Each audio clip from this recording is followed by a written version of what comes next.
Thank you. You may be seated.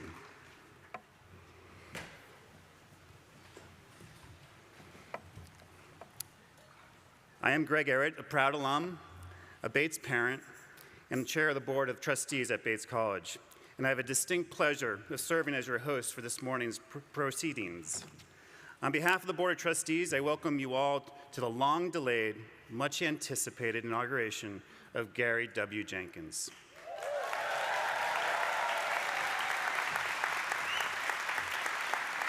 We are honored that you have made the time and the effort to be with us on this historic and very happy day for our college community.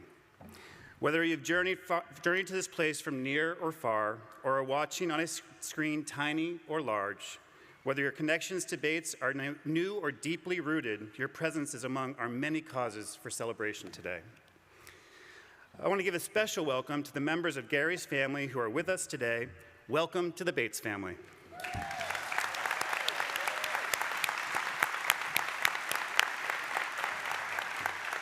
And welcome to the state of Maine, the governor of the state of Maine, Janet Mills. Governor Mills, we are so honored to have you with us.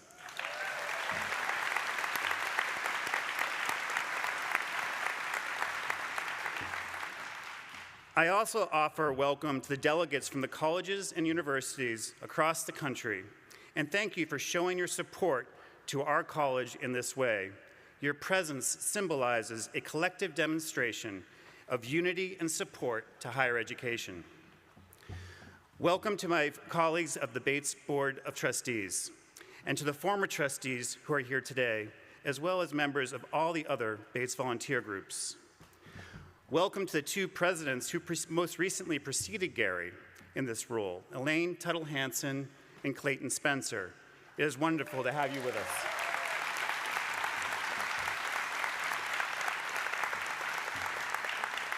Welcome to the college's staff and faculty, to the faculty, emeriti, and retired staff, and welcome to our students and our alumni whose relationship to one another and to the college sustain and inspire us. And finally, welcome to the friends and guests from Lewiston and Auburn, where we make our home, and to those friends visiting from places farther flung, I offer you all our warmest welcome. Before we go any further, I want to acknowledge the reason for our delayed celebration. Just 2 days before our original inauguration date, the city of Lewiston experienced 2 horrific shootings that resulted in the loss of 18 people, 13 wounded, and countless lives changed forever. Please join me in a moment of silence in honor of our friends and neighbors that we lost on October 25th, 2023.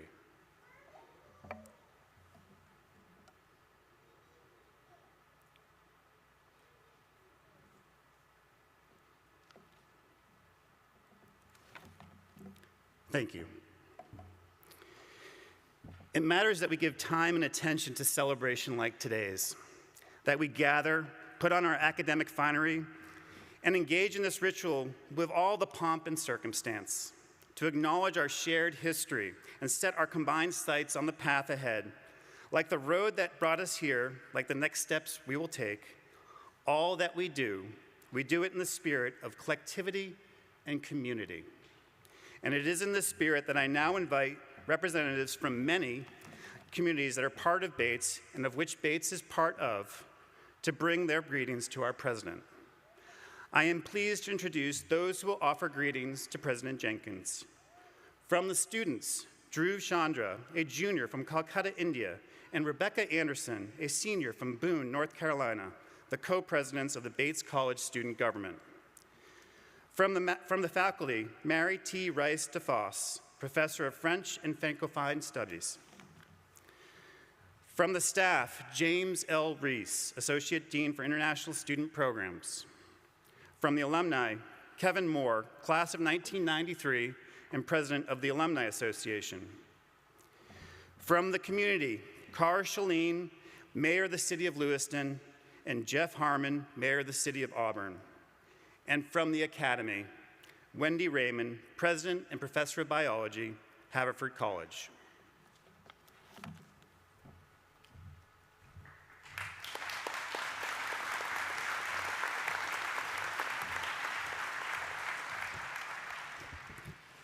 President Jenkins, as co-presidents of Bates College Student Government and on behalf of all Bates students, we are honored to formally welcome you into our community. There was joy on this campus when you were announced as our 9th president, and there was electricity in Alumni Gym on that March afternoon when you were introduced to us. And when you spoke to us that day, we were inspired. We knew you were the right leader at the right time for Bates.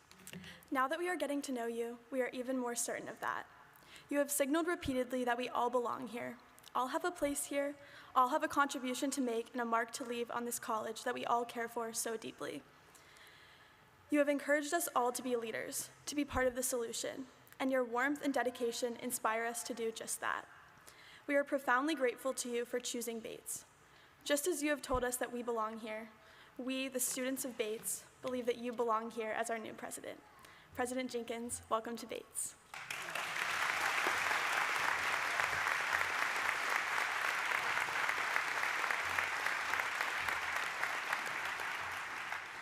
Welcome, bienvenue. I bring the greetings of my faculty colleagues with all the enthusiasm and support that you've already shown for the work we do here at Bates. As one of the longest-serving faculty members at Bates, I am struck in this moment by the important markers of change across almost 4 decades. When I first arrived in 1984, the faculty marched on occasions such as this in order of rank. Professors first, the associate professors, followed by assistant professors, followed by instructors. This meant that when I was first marching, all of the faculty of color and almost all of the women on the faculty were at the back of the line. We have since dispensed with this hierarchy.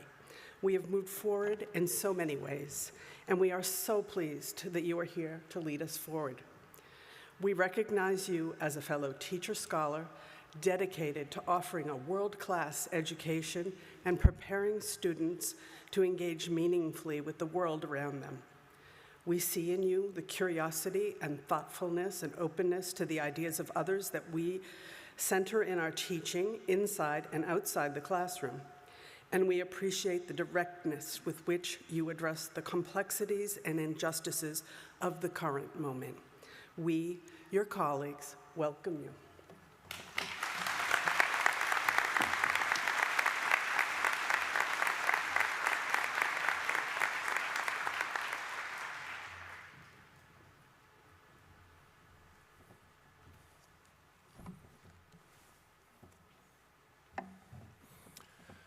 Good morning, distinguished guests and community members. President Jenkins, I offer you the greetings of our staff colleagues here at Bates College. I am very pleased to extend to you our warmest welcome. For the longest serving among us, you become the 3rd or 4th or even 5th Bates president for whom we have had the honor to work. The 5th for me.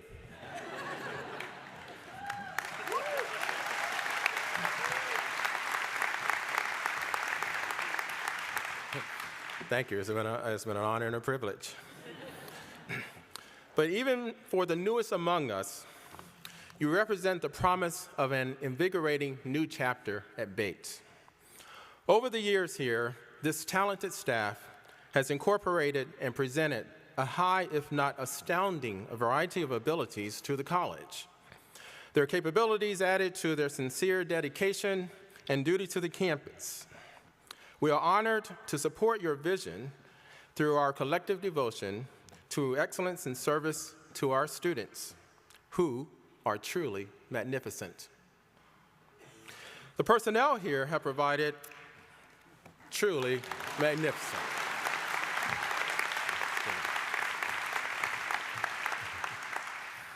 The personnel here have provided focused and sincere effort, only outdistanced by the visions of each person to have this community attentively adhere to the college's mission. Each person personifies and values being a contributor and a voice with true commitment. We look forward to helping you realize your highest aspirations for this college. We are here to advise and inform in whatever way is most beneficial to you. You need only ask. On behalf of the Bates College staff, bienvenue, so de well, and welcome.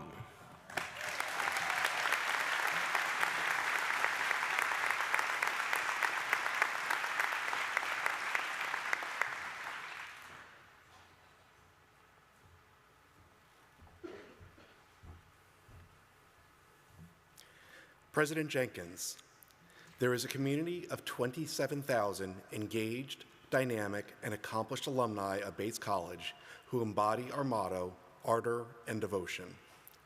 Some live near this campus that we hold near and dear, and some half a world away. On their behalf, it is my distinct honor to say, welcome to Bates. We have been delighted to see you discovering the things that make Bates so special. The roar of the crowd at Garcelon Field, the joy of a cappella concerts, the happy hum of mealtime chatter in Commons, the impressive research being conducted in the new Bonney Science Center, the sense of peace that comes from a walk across the quad on a glorious autumn day.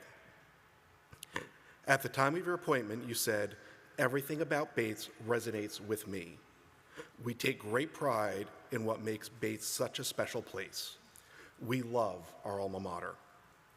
And we are thrilled that you have chosen to join us and lead us forward. As I imagine you are finding already, the college matters immensely to us, and we are deeply invested in its continued strength and success. Call on us whenever we can be helpful. We stand ready to assist in whatever way we can. This is truly a great day to be a Bobcat. Welcome.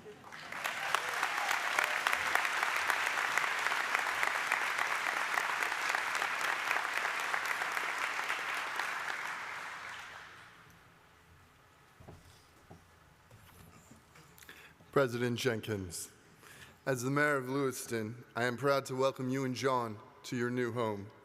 It has been a joy to see you already weaving connections throughout this community since your arrival.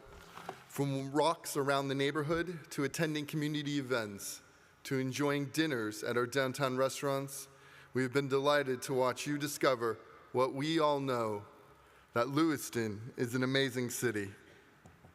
And we were grateful for your partnership and outreach to our community during and after the tragic events of October 25. Amidst those dark times, you emphasized the strength of our collective support network, reminding us that our most valuable resource is our connections with each other.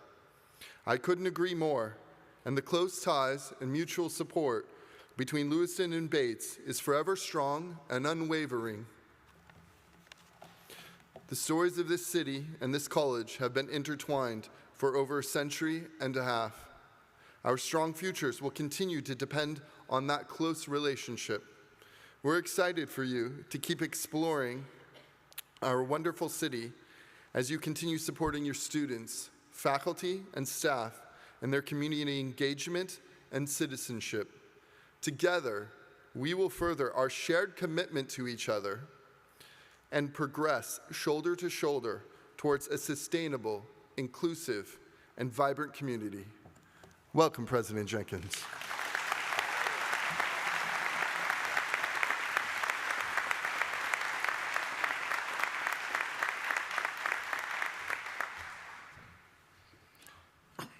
President Jenkins, I bring greetings from your neighbors across the Androscoggin River, the city of Auburn.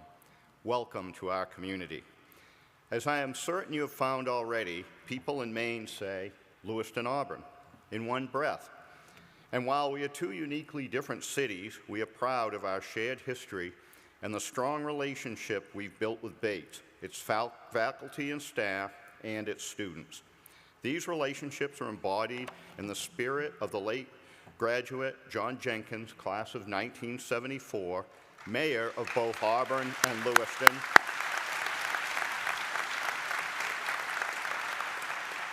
and a champion of our entire community. We are proud to host your students as they conduct field research, participate in community-engaged work, and as they seek reprieve from their studies at Taylor Pond, Mount Appetite, the Riverwalk, or Lost Valley. We hope to see you out there with them and we look forward to working with you in the months and years to come.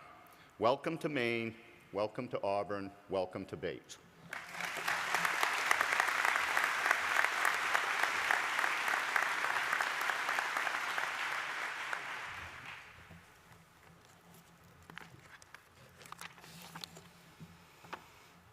It is a privilege to bring greetings from the Academy to this joyous occasion of installing Garry Jenkins as Bates College's 9th president.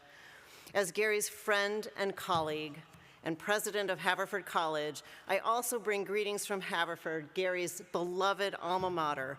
Garry, from our beautiful Arboretum campus, and everyone at Haverford here today, including past and present board members who came from far and wide to celebrate with you, as well as friends you made in your earliest days as an undergraduate, we offer you our heartfelt admiration for your leadership, our chest-bursting pride at your accomplishments, and our everlasting affection. Today, as we celebrate what Garry Jenkins brings to the presidency of Bates College, we also celebrate what Garry brings to the Academy, in which Bates and he play a vital role. The Academy, as you well know, is characterized by many qualities that Garry Jenkins generously brings to all he does: intelligence, reason, creativity and curiosity, analytical capacity, a capacious interest in learning and discovery. These are qualities that the Academy selects for. Our faculty overflows with them, which is wonderful. We celebrate that abundance of the life of the mind. Yet Garry brings to the Academy and his leadership rare qualities of character that will lift up Bates and the inclusive educational excellence we all create. He brings also the life of the heart. He brings empathy, trust, concern, and respect, and certainly ardor and devotion. My favorite quote about Garry comes from Donald Tobin, a former colleague from The Ohio State University, who said he once tried to outlisten Garry. But, Tobin said, it can't be done. What a hallmark of a quintessential and lifelong learner and leader: to listen, to hear, to reflect back, and to learn. In many ways, the opposite of professing. To this record-setting capacity for listening, Garry brings an essential grounding in the liberal arts. The liberal arts provide a resilient and expansive basis on which all else can build. Garry's ethical, compassionate, and brilliant leadership emanates from the many ways in which he applies the breadth and synergies of the liberal arts. In a recent public conversation I had with Garry and another liberal arts college president, Smith College's president, Sarah Willie LeBreton, Garry said, "I think colleges and universities are magical places, vital places. They are anchor institutions for communities and critical to society and democracy. They may not be perfect, no place is, but they're important, aspiring places that make an enormous difference in the world." I assert that Garry Jenkins is an important, inspiring leader who is making an enormous difference in the world. Through Bates and all that the Bates community represents, Garry's ethical and impactful leadership, rooted in the liberal arts, and an enduring set of values and humane capacities will know no limits. Congratulations, Bates College, on being on the Jenkins journey.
To formally introduce Bates President Garry W. Jenkins, we welcome Joan T.A. Gable, Chancellor of the University of Pittsburgh. Previously, as president of the University of Minnesota, she worked with Garry in his capacity as dean of the Minnesota Law School. When Garry was first announced as Bates' 9th president back on March 1st of 2023, she called him an invaluable partner, citing his innovation, creativity, and collaborative leadership. She said, "Garry cares deeply about the communities he serves and has proven a powerful force in amplifying diversity, equity, and inclusion."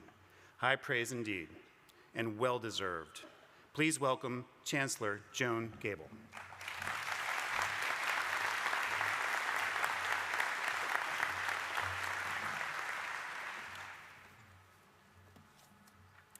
Thank you. I am honored to join you as we celebrate the inauguration of Garry Jenkins as Bates College's 9th president.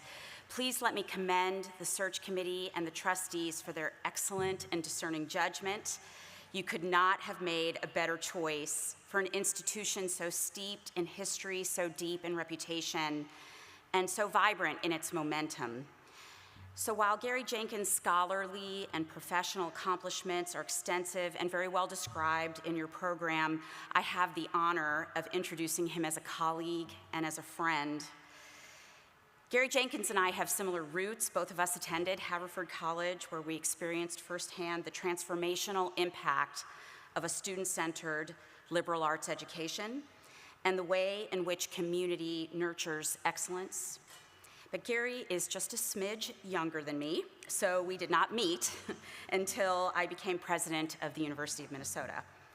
And there, Garry, as you heard, served as the dean of the law school. And under his tenure, the school reached a series of record highs in rankings, record highs in academic impact, record highs in the diversity of the student body, and also completed the school's largest fundraising campaign.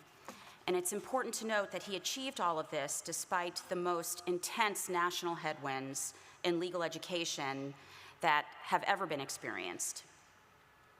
Prior to his time in Minnesota, Garry served as Associate Dean for Academic Affairs and as a professor of law at The Ohio State University. He co-founded and directed their program on law and leadership. He served as Chief Operating Officer and General Counsel of the Goldman Sachs Foundation, and as an attorney in private practice in New York. He was a law clerk for the Third Circuit of the U.S. Court of Appeals, and he holds a master's degree in public policy from the Harvard Kennedy School and a JD from Harvard Law.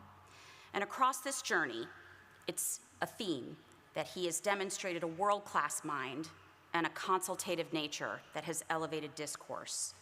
He's deepened understanding around what it means to learn and engage and include, and to understand and serve others.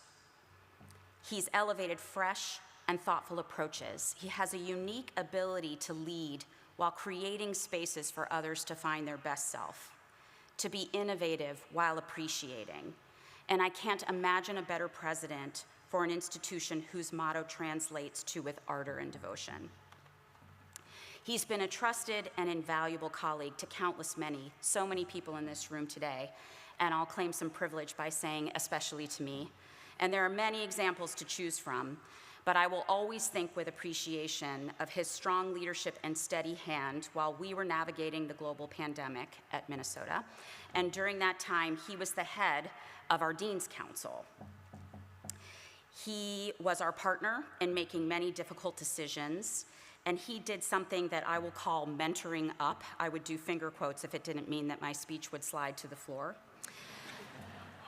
And I watched him do a lot of that here from afar as you all dealt with such tragic times last October, and as all of us have navigated many difficult times ever since. Friends, in a day and in a moment today, anchored in beginnings, I want to close by echoing the distant past. Nearly 130 years ago, in the last decade of the 19th century, this institution's first president, Orrin Cheney, gave his farewell address to the Bates community after 3 decades of service as president and offered a greeting to his successor. Cheney's words are as timely and true for our honoree today as they were when they were written for the institution's second president, George Colby Chase. Cheney wrote, "The new president has my best wishes and prayers. I bespeak for him the united support of the trustees, the faculty, the students, the alumni, and all the friends of the institution. May God bless and prosper him and the dear college." Friends and colleagues, echoing this warm and hopeful sentiment at this important time, this difficult time we all find ourselves in, but this hopeful time for both this institution, for this community, please join me in offering best wishes, a welcome, and the introduction of my friend and your 9th president, Garry Jenkins.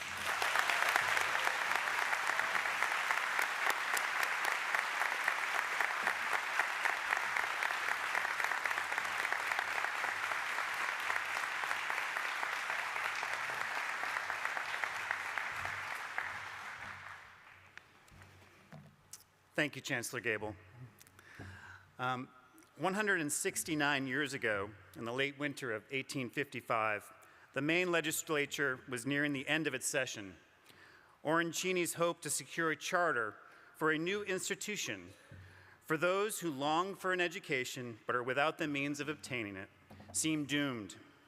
The Senate chairman told Cheney, "Your bill will not pass." Yet Cheney persisted. He insisted on the value of his cause and shared it with all who would listen.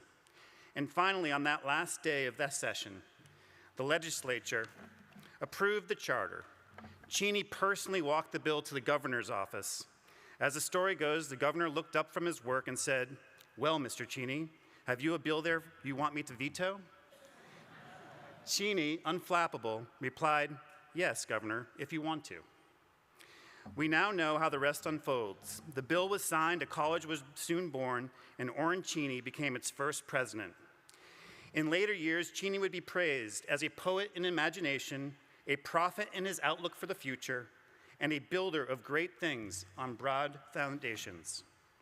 Since those first days, the presidents of Bates have brought the same pragmatic determination and aspirational vision to their work that marked Orrin Cheney's audacious journey to establish this college. They have also, each in their own way, risen gracefully and effectively to meet the specific challenges of their times. Today, we celebrate the carrying forward of that tradition as we install the next leader of our beloved college. I now call on Garry W. Jenkins to come forward.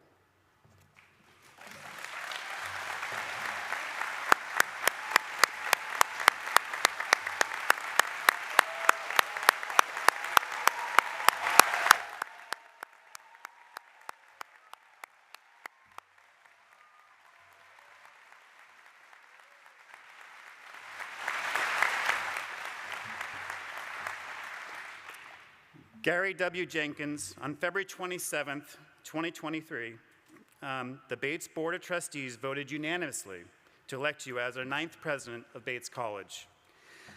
The excitement was palpable. The opportunity before us was clear.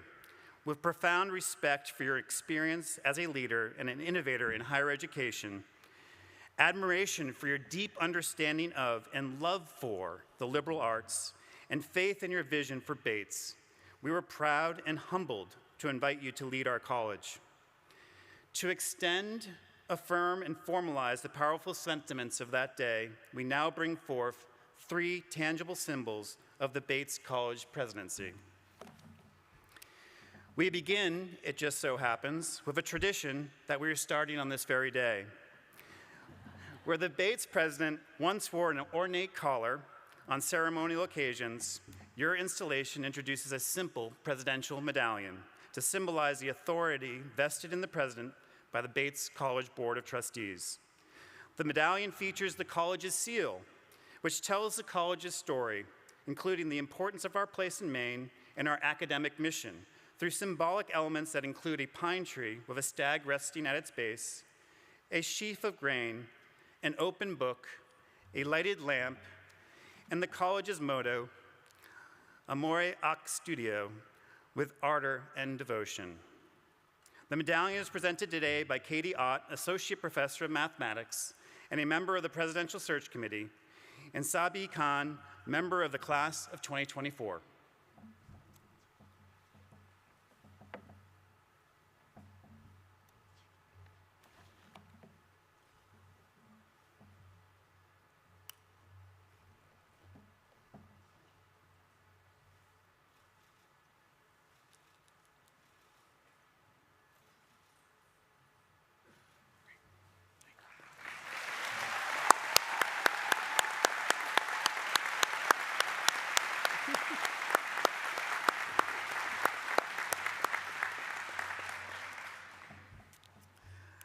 The second symbol, the record book, contains the minutes of the corporation's first meeting and is handwritten in the flowing script of Orancini.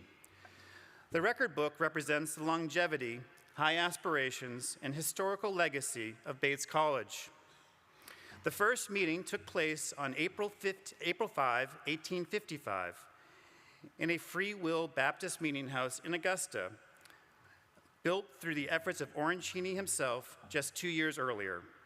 On that April day, 28 corporators gathered to establish a corporation for a new literary institution, and I quote, of high order on a broad basis for coming time. The record book is presented by my fellow co-chair of the Presidential Search Committee, Trustee Andrea Buchel, class of 1990.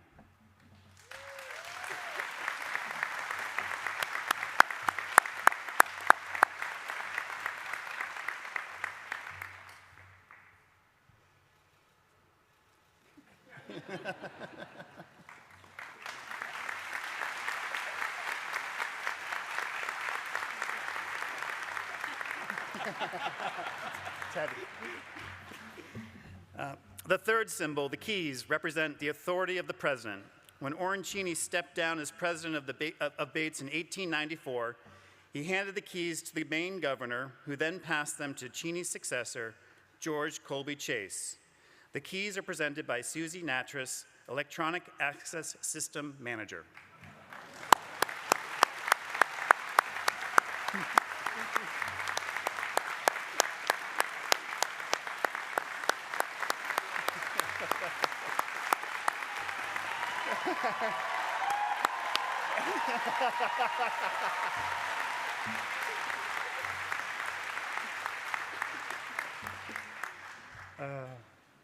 President Jenkins, now you guys know why we like him so much.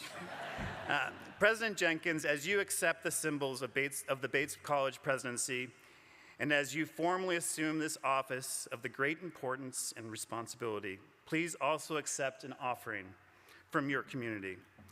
The Bates College Board of Trustees, from faculty, staff, students, alumni, and families, and from the many friends and champions of this great college, we offer to you our warm welcome, our dedicated labor, and our enthusiastic support.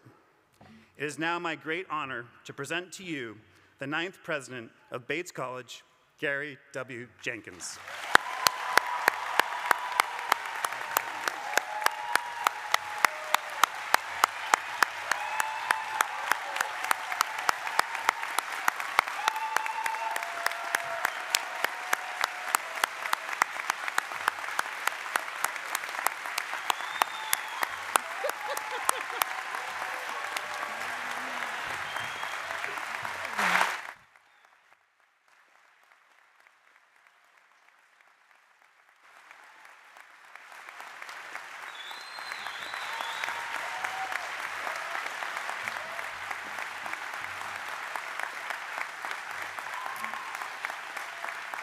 Thank you. President Jenkins will now deliver his inaugural address titled Rising Together.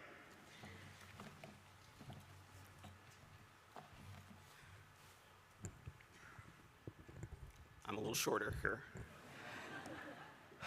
Good morning. What a joyful day.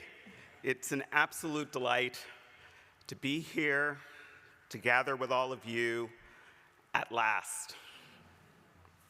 Today, we actually celebrate the amazing, historic, and life-changing Bates College. Thank you, Greg, for this and for all that you do for Bates every day. Friends, I am so deeply touched and profoundly honored that you are all here today, and I'm moved beyond words by the warm welcome that you have offered me here on this stage, on this day, but even from the very first moments that my joining this community even became a remote possibility. This place, our college, is a place of warmth and welcome, and you have made that abundantly and beautifully clear. And for that, I thank you. As Greg noted earlier, you all surely know that today's ceremony was originally meant for earlier this academic year on October 27th. And with him, with all of you, I too remember all those whose lives were lost or who suffered injuries here in our hometown of Lewiston on October 25th. And I honor them and their families. I also honor the helpers, the police officers, the first responders, the medical professionals, which included 3 Bates EMS students, the many who jumped in and reminded us how strong and caring we are as a community. And I honor our community and region, all those whose lives were touched in some way by that horrible day and the 3-day lockdown that ensued, all who helped us navigate collectively an unimaginable crisis and who have helped us heal. There was tragedy in the events of late October, but there was also grace and beauty in the response. I know that this community will hold both of these truths as we continue to move forward into the future, and move forward we will, stronger, bolder, and more resolute.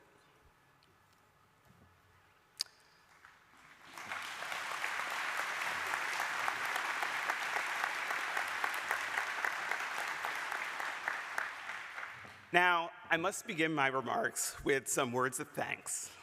First, to our brilliant and dedicated faculty and our remarkable and talented staff who make all that we do possible and meaningful. Thanks to our alumni who keep us strong, who sustain and inspire us, to our Bates families, and to our amazingly smart and driven Bates students. Thank you for all that you give and bring to Bates.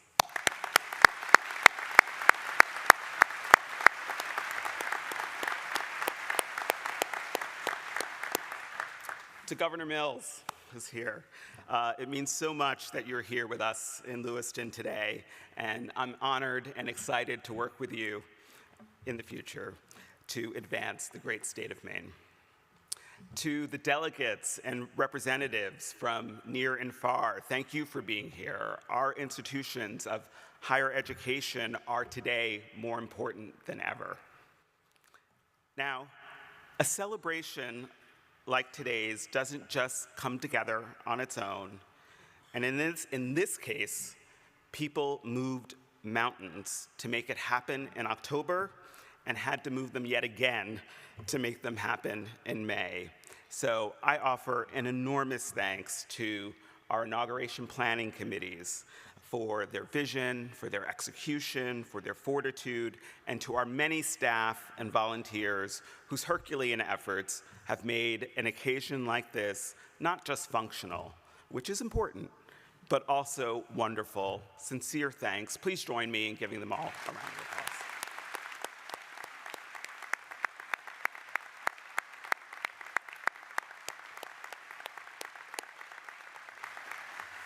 I also want to express gratitude to the Bates presidents who have most recently preceded me for their personal support, their encouragement, and their institutional leadership. With us today are past presidents Clayton Spencer and Elaine Hansen. Thank you.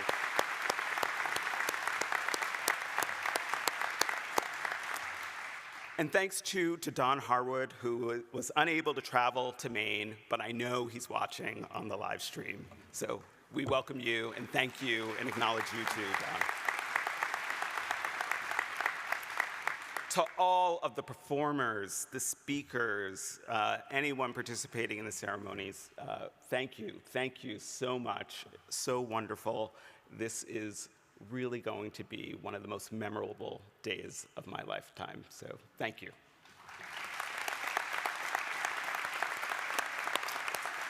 And special thanks to President Wendy Raymond and Chancellor Joan Gable. I'm beyond grateful for those touching words, but for your friendship, your mentorship, and for carving out time in the absolute busiest time of the year to be here in Maine this weekend. And also, I appreciate just a little bit of perjury to make me sound good in front of this audience here. To the Presidential Search Committee and to the Board of Trustees, thank you. Thank you for putting your faith in me, especially our search co-chairs, Greg Arrett and Andrea Bushell, as well as former board chairs, John Gillespie and Mike Bonney. Thank you all for your incredible leadership and support before, during, and after the presidential transition. I am inspired by all that you all do for your alma mater.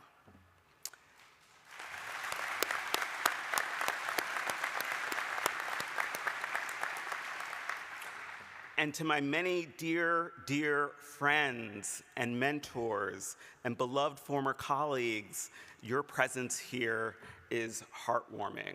I want to give a special shout out to all my family members who came, and close family friends who are family, who are here, and some are online, but many came from New Jersey, from Connecticut, from West Virginia. Thank you for being here, and a special thanks to my brother Chris and his wife Lauren, and my nephew Jackson, and my nieces Ella and Ruby, who are up here. Welcome. I love you.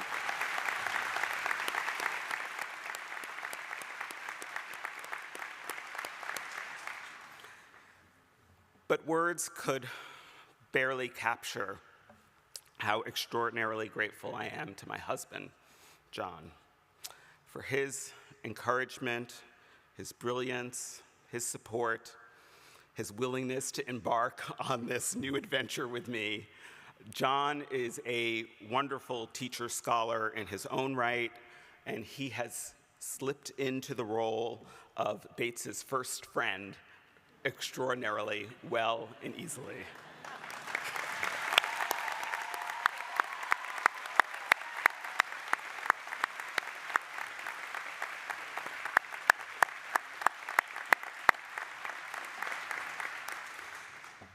And then there's my parents, who are also here, Garry and Leslie Jenkins. They're both retired now. My mom was a public school teacher. My father was a computer programmer and a community college instructor.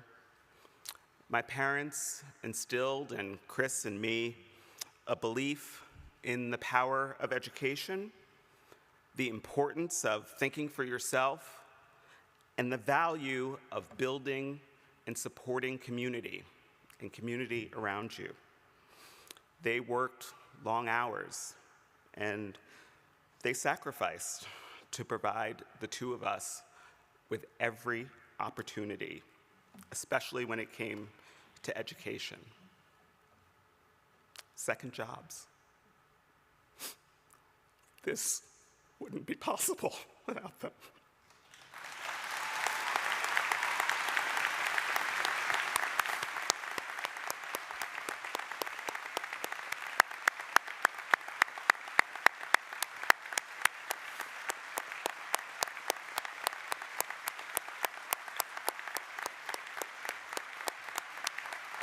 Love you. Love you. So, whew.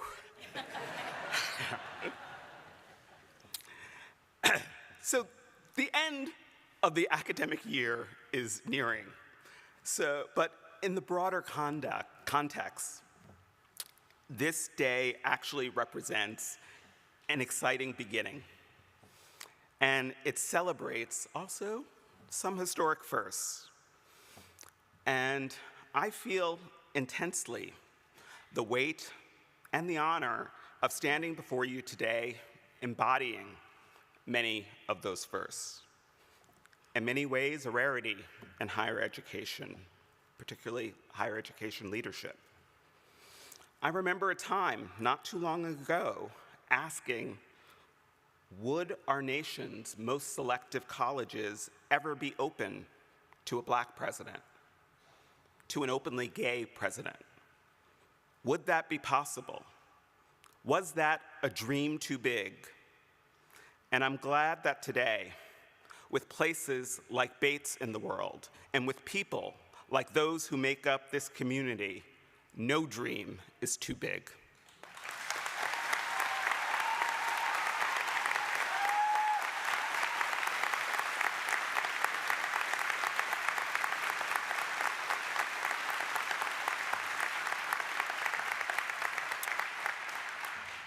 I have sometimes said that I see Bates as an improbable place. On the one hand, Bates is improbable in the sense that any residential small liberal arts college is improbable. It's an ambitious undertaking, lofty in ideals and mission.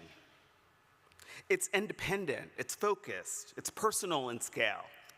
And as a result, it's high touch, and as we know, resource intensive.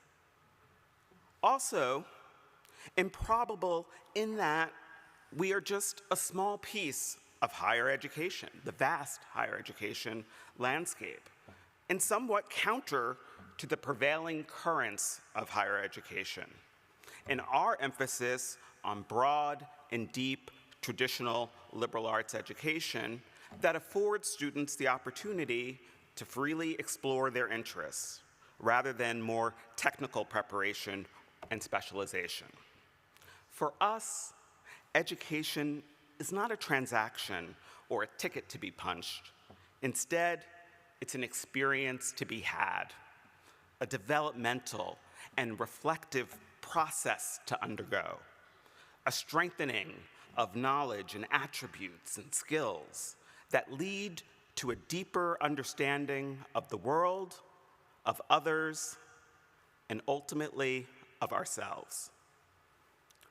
But Bates specifically is improbable because it was a radical notion from its very founding in 1855, 6 years before the Civil War, founded with a distinct vision of higher education. Women and men, people of all races, learning together. Steadfast in an idea of what it meant to be fully human, but an outlier. All this at a time in the middle of the 19th century when even one of those concepts would have been unconventional enough on its own. In fact, when you think about it, through the bulk of the 20th century, those were still highly radical and unusual practices. It would take more than a century for the rest of higher education to catch up to Bates, yet we persisted, we thrived, we led the way.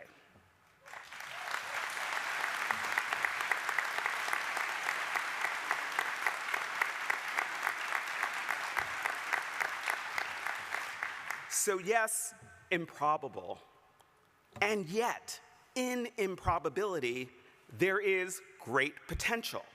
And I see potential everywhere at Bates. I see it in the depth and breadth of intellectual ambition that knows no limits.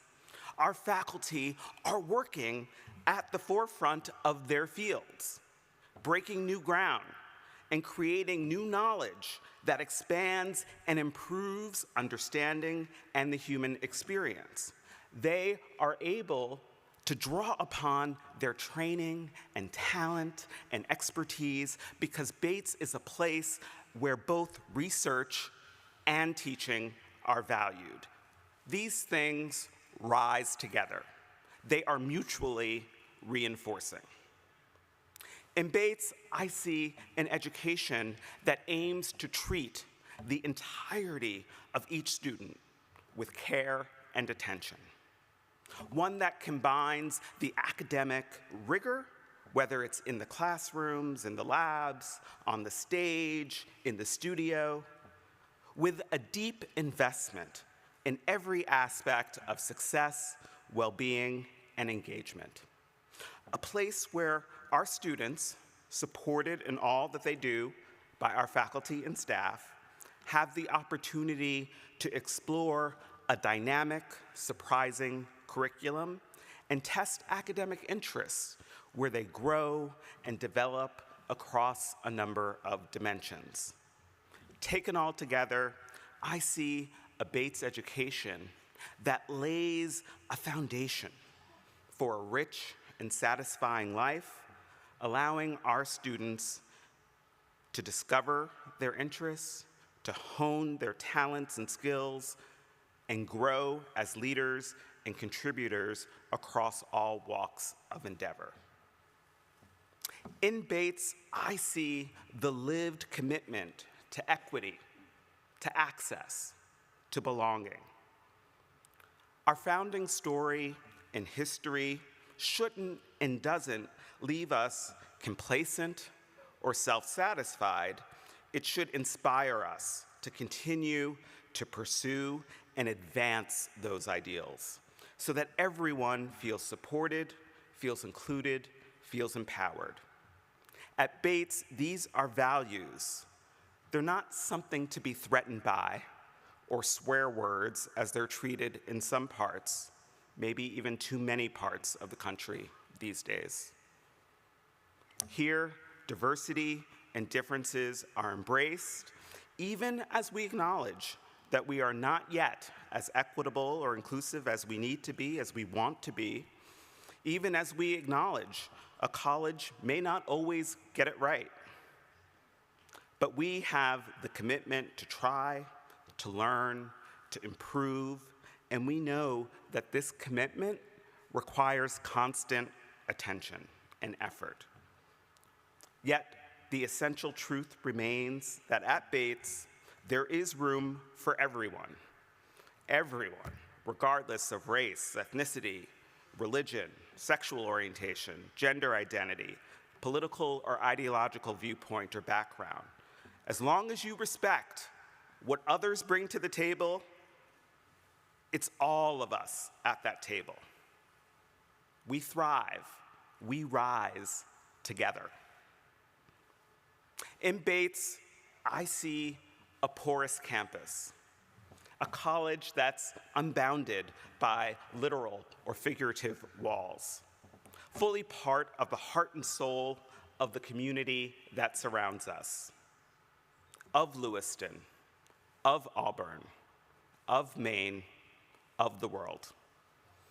All of us with so much to give, so much to gain from one another, all of our fates intertwined, rising together.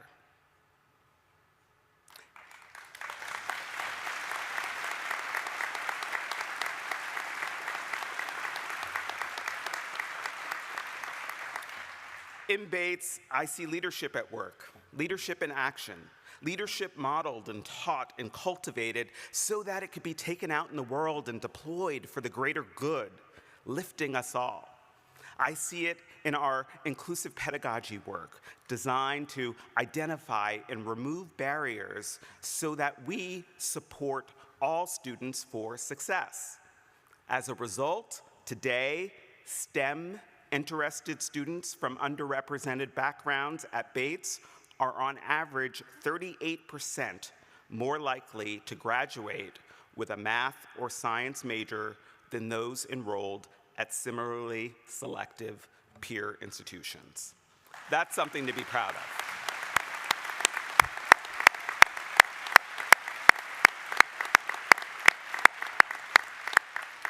Potential leadership are at the heart of our pioneering Center for Purposeful Work. which helps students connect the liberal arts to the lives of leadership and meaningful work opportunities during and after Bates.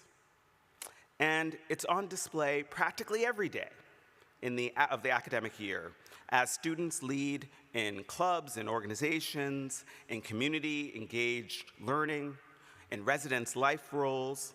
It's on display in the fields, on the courts where our student athletes compete at the highest levels, and where they develop and cultivate lifelong skills of teamwork and leadership.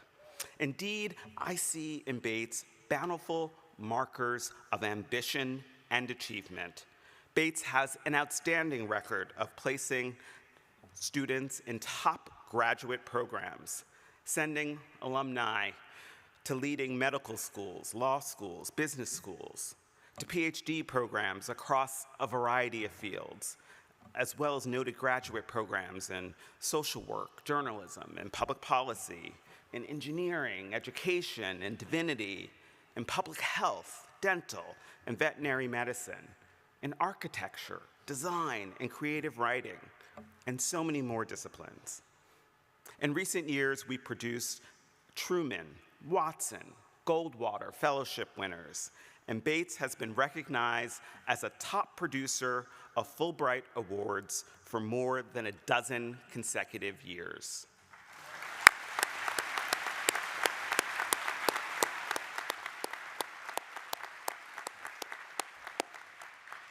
Now, am I bragging? If so, I brag for all of us. There's so much to be proud of. But how did we do it? We did it together. Bates just radiates potential, reaching and stretching and developing into an even mightier version of itself. But it also instills a sense of potential in those who work and study here, a sense that you can find meaning, find purpose. You can find who you are and who you want to become at Bates College. This is the college I have come to know and love. Bates, like any great and durable institution, is truly a gift. It's a gift from one generation to the next. But we can't take it for granted.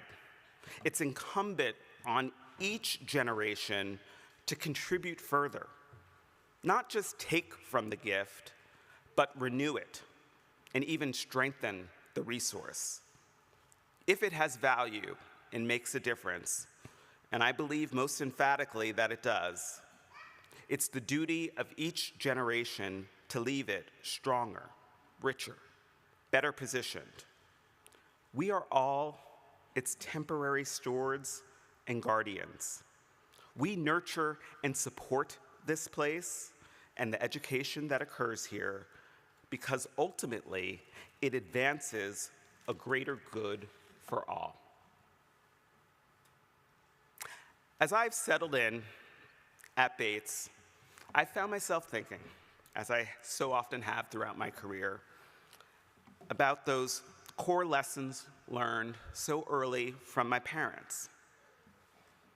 I mentioned them earlier, about the power of education, the value of community, the importance of thinking for yourself. Mom and Dad, don't say I never listened.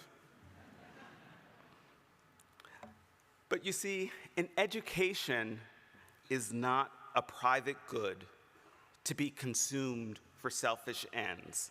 Rather, its results yield benefits for everyone. Our society needs liberal arts graduates now more than ever. Critical thinkers.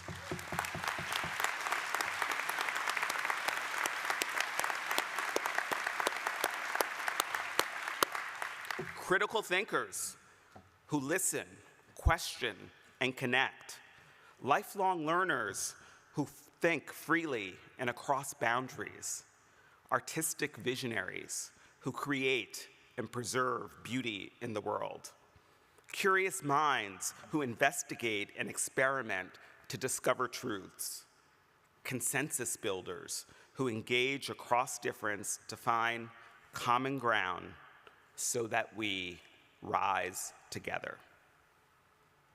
Now, I chose Rising Together as the theme for this address because I believe deeply in the power of collaboration and teamwork, because I believe that when people and institutions join forces, opportunities multiply, because I believe that win-wins are better and more lasting than just wins, and because I believe that we go further and are stronger when we lift one another up. The meaning, the power, is in the relationships. Relationships between student and faculty learning together, between college and community, knowing that they are forever bound by a shared destiny. It's the relationship between the liberal arts and leadership, where a college like Bates helps students realize their own capacities to learn, to lead, and to be effective forces in the world. The power of the liberal arts is also in the relationship between democracy and higher education. As Derek Bach, a former law dean and president of Harvard, and one of my former professors, has written, if colleges miseducate their students, the nation will eventually suffer the consequences. Accordingly, we need higher education to help students gain facility in communication, analysis, civic engagement, critical reflection, the appreciation of the arts and humanities in society, and in considering the moral and ethical dimensions of our choices. If we do a better job in developing those skills and habits, and I think we do at Bates, our students benefit, and so does democracy. They rise together.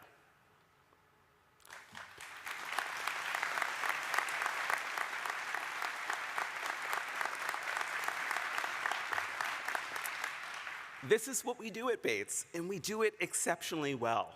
The task before us is to continue to evolve and raise our sights, to bolster the relationships that are at the core of our success as an institution, and to do even more to cultivate and prepare humane leaders for the next generation, to protect and enrich the gift that is Bates for the future. When I look forward and envision the next chapter of Bates, for Bates, I see a Bates in demand. I see a college leaning in to its academic strengths. I see a fiscally strong Bates. I see a Bates that's an employer of choice. I see a Bates that is thoughtful about outcomes and leadership development for its students. And I see a Bates that embraces its own role as a leader in higher education. And I hope you see it too. 4 cornerstones will guide our work and propel us forward in service to both Bates and the world. The first is innovation. As I mentioned earlier, Bates has been an innovator from its founding. That spirit threads throughout our history up through the present moment, where Bates is a model for inclusive excellence, our approach to life and career, for our environmental stewardship, for embracing optional testing and admission 40 years ago, for integrating theory and practice in the liberal arts through short term. As we move into our next chapter, we will need to draw on that innovation and flexibility to fully take advantage of our personal scale, to heighten even further the power of collaboration, and to meeting changing student interests and enrollment needs. We will preserve the intimacy of the Bates education, marked by a truly competitive student student-faculty ratio to ensure the kind of robust interaction and active mentorship that is our promise. The second is opportunity. As we all know, attending an elite college or university places a significant financial burden on families. We want to educate the most promising students from a wide range of backgrounds. We want Bates to be a place of opportunity for all, and we will continue to open the doors of opportunity wider to highly talented students from all backgrounds, geographies, and family incomes. Access and opportunity also mean equalizing the experience and ensuring that students can fully take advantage of all that Bates has to offer and fully thrive during their time here. We need to better understand the hidden cost of being a student at Bates and think about addressing barriers to opportunity that are not necessarily covered by tuition. Things like technology needs, summer research support, funded internship opportunities, graduate school test prep and fees, travel and clothing, and funding for job interviews and conferences, and so on. We don't want any of the great students we work so hard to recruit and identify to walk away from Bates or not fully realize the transformative opportunity we provide because of the lack of support. Third cornerstone, leadership and well-being. We need to attend to the entire student experience, especially when it comes to leadership development and supporting well-being. In the years ahead, we must focus on thoughtfully and intentionally preparing our students to lead and serve for the benefit of industry, disciplines, organizations, and communities. This will involve taking a good look at how we invest in those areas that help students grow, that nourish and sustain habits and practices that support a healthy and well-rounded life, that build character, that help students become leaders in all walks of life, particularly in our co-curricular programs, in athletics, fitness, and wellness, in the arts, and in community-engaged work. And the fourth cornerstone is civic engagement. American institutions of higher education are essential to democracy and communities. The work of equipping emerging adults for the responsibilities of citizenship with an understanding and development of the skills of civil discourse, constructive dialogue, active listening, respectful debate, openness to different viewpoints, negotiation, and collective problem solving has never felt more pressing. In advancing this work, we help to uphold all of higher education as a public good in service to society and democracy.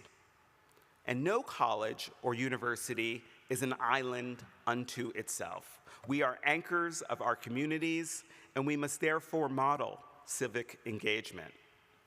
I spoke before about the intertwined fates of Lewiston-Auburn and Bates College.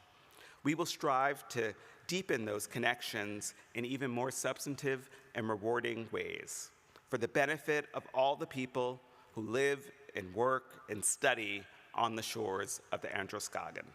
We will build on the outstanding work of the Harwood Center for Community Partnerships to extend our already strong and trusted relationships with off-campus partners, and we shall broaden the college's role as an advocate, as a convener, and as a key institutional partner for the development and quality of life for our region.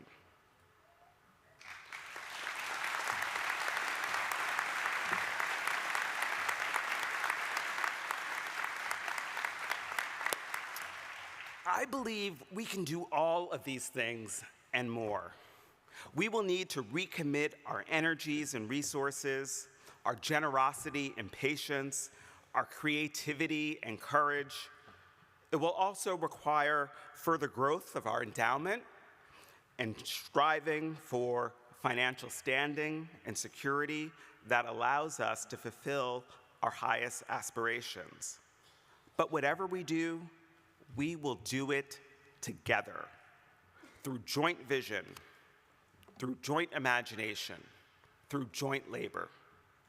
And in so doing, we will help make it so that Bates is even stronger and more distinguished at its 175th anniversary, a mere 6 years away, but also its 200th and its 300th.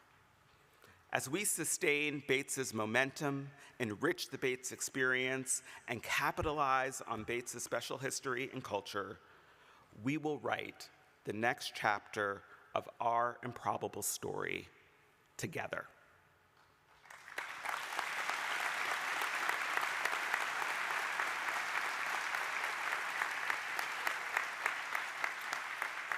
Every era in Bates's history has brought particular challenges. Today, we all read the same headlines. We know the world is in conflict, in need. Violence, extremism, insularity, hateful rhetoric are all too present. Higher education is under attack. It's vulnerable to government interference. The very value of a college degree is questioned in some quarters.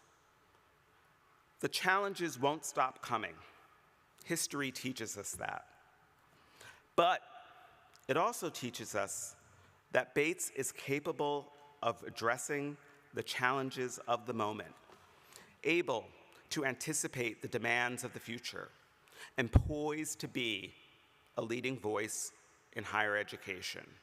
We know this because of what Bates was, what Bates is, and what Bates promises it can be.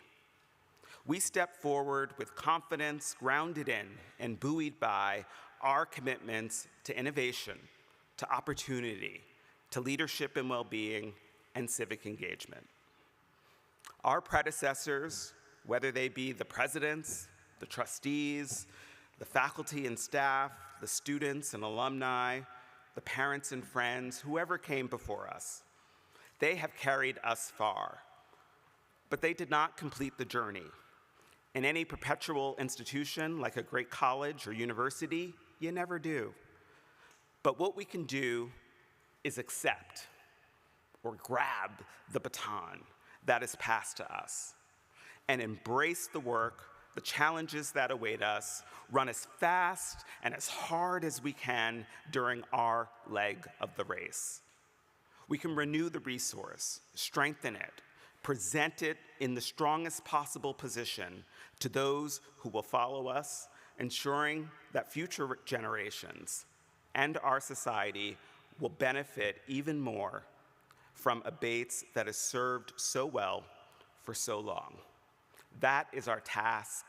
That is our privilege. I am so honored to accept the responsibility of leading Bates College. I do so with humility and transparency, with tenacity and enthusiasm, and of course, with ardor and devotion.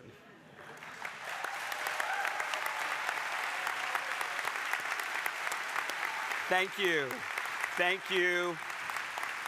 I can't wait to see what we all do to help Bates rise together.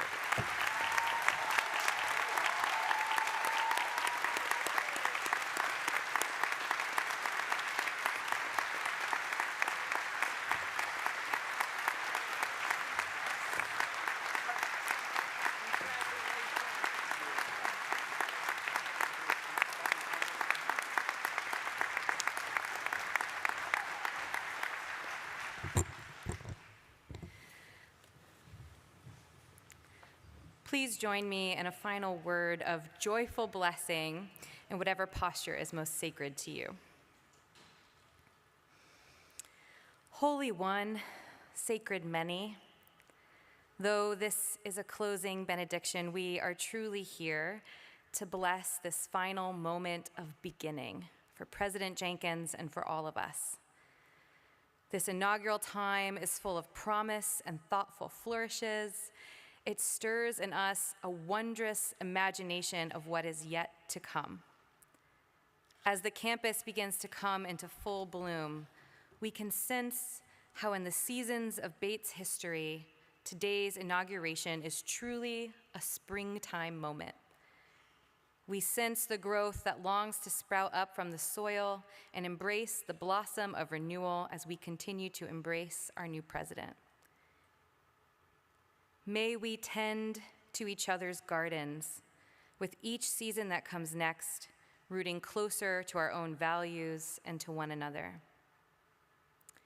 May our inner work cultivating kindness, understanding, and well-being pollinate our outer work of generosity, deep listening, and communal change. May we find the spaciousness to sense our own abundance, that our resources, wisdom, ideas, and compassion may overflow not only into our own beloved puddle, but into the oceans of the wider world. We know that our hands together in this soil will nurture what is next. So let us hold on to the hope we feel in this verdant moment. Breathe deeply and infuse it into our very bones, and carry it with us onward, always onward. May it be so. Amen. We invite you to please remain seated during the recessional.